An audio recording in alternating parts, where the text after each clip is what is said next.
आप सभी विश्वासियों को यीशु सच्ची आकांक्षा के इस भाग में आप सभी का स्वागत है, जहां सुसमाचार के माध्यम से ईश्वर हमें अनंत जीवन प्रदान करते हैं। आज का सुसमाचार सन लूकस के अध्याय 1 वाक्यांश 46 से 56 से लिया गया है।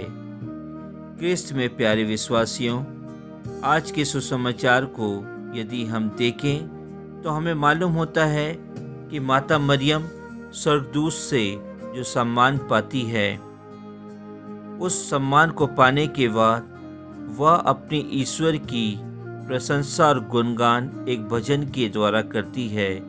और उस भजन के द्वारा माता मरियम बोल उठती है कि मेरी आत्मा प्रभु का गुणगान करती है, मेरा मन अपने मुक्तिदाता ईश्वर में आनंद मनाता है, क्योंकि उसने अपनी दीन दासी पर कृपा दृष्टि की है।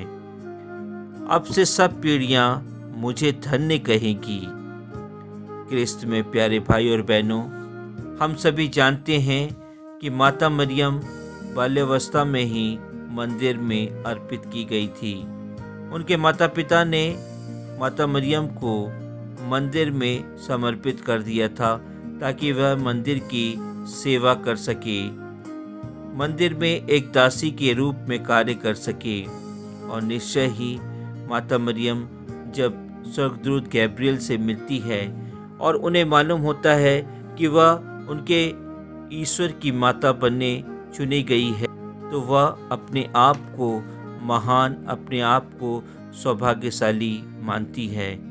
वह सौभाग्यशालिता को दिखाने के लिए, अपने ईश्वर का गुणगान करने के लिए, अपने मुक्तिदाता ईश्वर में आनंद मनाने के लिए वह बोल उठती है और भजन के रूप में यह हम सभी को बताती है कि ईश्वर के कार्य महान कार्य हैं। उन्होंने मुझे अपने योग्य बनाया, अपने कार्यों के लिए मुझे नियुक्त किया। क्रिस्त में प्यारे भाई और बहनों, हमारे जीवन में भी कई बार ऐसा समय आता है जब हम बिना ईश्वर के मांगे हमें सब कुछ मिल जाता है, जिसकी हम कामना नहीं करते हैं वह भी हमें मिल जाता है। माता मरियम ने कभी यह सोच के ईश्वर की सेवा नहीं की कि उसे इतना बड़ा सौभाग्य मिलेगा।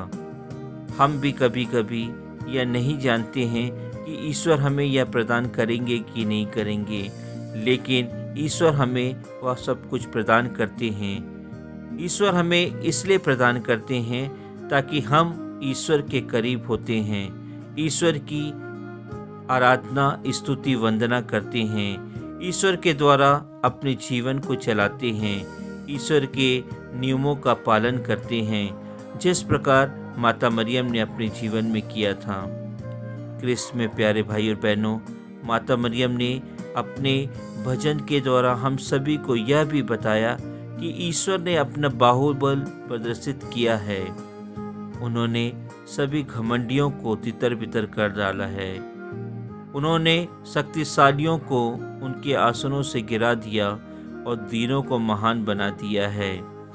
क्रिस्त में प्यारे भाई और बहनों, हमारे जीवन में भी ऐसा समय में हम देखते हैं कि जब ईश्वर, जो लोग अपने आप को बहुत धनी समझते हैं, जो लोग अपने आप को बहुत धर्मी समझते हैं, जो लोग अपने आप को दूसरों की सेवा करने वाले समझते हैं, लेकिन वास्तव में वो वैसा ईश्वर की नज़र में नहीं करते हैं। ईश्वर उन लोगों को, उनके घमंड को तितर बितर कर देते हैं, उनको उनके आसनों से नीचे उतार देते हैं और उन लोगों को मौका देते हैं जो लोग ईश्वर की सेवा दिल से करते हैं।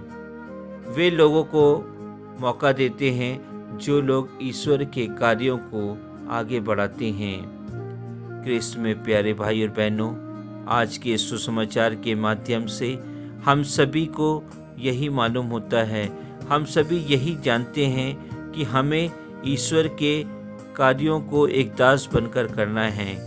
जिस प्रकार माता मरियम ने हमेशा एक दासी के रूप में कार्य किया, जब उन्हें स्वर्गदूत ने संदेश दिया कि आप ईश्वर की माता बनने चुनी गई हैं, तो उन्होंने अपने आप को गर्व महसूस नहीं किया। वह दूसरों के समान घमंडी नहीं बनी। वह दूसरों के समान दूसरों को नीचा नहीं दिखाई, बल्कि उनको जब मालूम हुआ कि उनकी कुटुंबिनी के साथ भी ईश्वर ने महान कार्य किया है, अचंभा कार्य किया है, कि जो उनकी कुटुंबिनी एलिजाबेथ बांझ कहलाती थी वह गर्भवती है, तो वह उनकी सेवा करने के लिए उनके पास पहुंच जाती है। वह इसलिए पहुंचती है क्योंकि माता मरियम का विश्वास ही उनके इस अचंभे कार्य से हुआ था। क्रिस्त में प्यारे भाई और बहनों, ऐसी स्थिति में माता मरियम दूसरों की सेवा करती हैं। अपनी कुटुंबिनी की सेवा करने के लिए वहाँ उनके घर में जाती हैं, जो कई मीलों दूर था, लेकिन उन्होंने वह पैदल चलकर उनके घर में पहुँचती हैं। हमारे जीवन में यह मौका आता है कि हमें भी दूसरों की सेवा करने के लिए कई मील दूर जाना पड़ता है, कई कोसों हमें पहुंचना रहता है, लेकिन हम अपने स्वार्थ के कारण उनकी सेवा नहीं कर पाते हैं, उनसे जाकर मिल नहीं पाते हैं, उनके कार्यों में शामिल नहीं हो पाते हैं। आज हम सभी को इस सुसमाचार के माध्यम से यह प्रण लेना है कि हमें इस आगमन के चौथे और अंतिम सप्ताह के पुण्यफलों के द्वारा अपने जीवन को बदलना है, माता मरियम के समान बनना है, ताकि हम ईश्वर के कृपा पात्र बन सके। आमीन।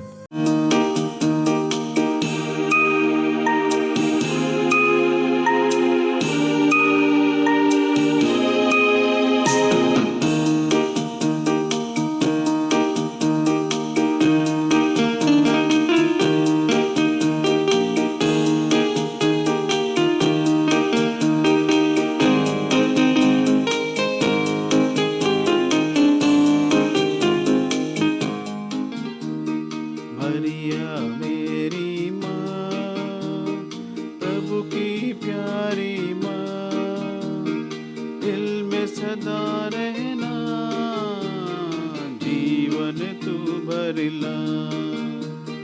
मरिया मेरी माँ, प्रभु की प्यारी माँ, दिल में सदा रहना, जीवन तू भरला।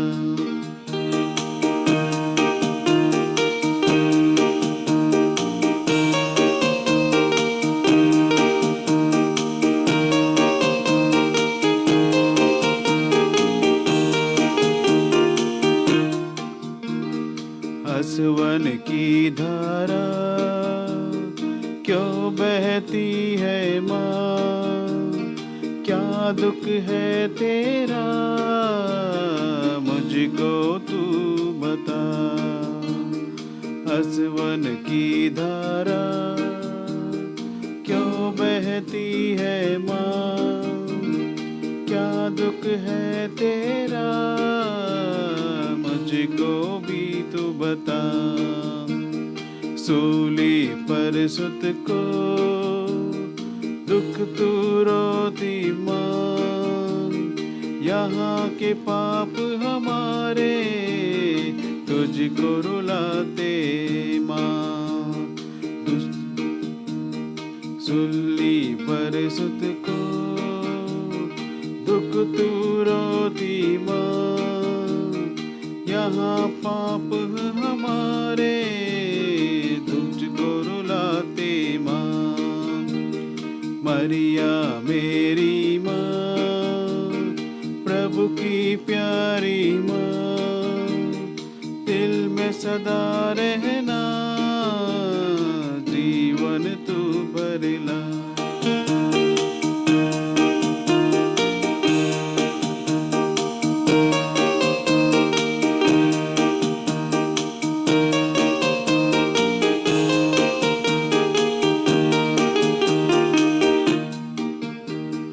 हम बच्चे तेरे शरण में आए माँ, डर के जीवन से आंचल में तू छुपा। बच्चे हम तेरे शरण में आए माँ, डर के जीवन से आंचल में तू छुपा। ममता मैया के छल के तेरी माँ, कृपा दृष्टि हम पे रखना मेरी माँ। ममता मैया के छल के तेरी माँ, कृपा दृष्टि हम पे रखना मेरी माँ। मरिया मेरी माँ, प्रभु की मारी माँ, दिल में सदा रहना, जीवन तू भरला।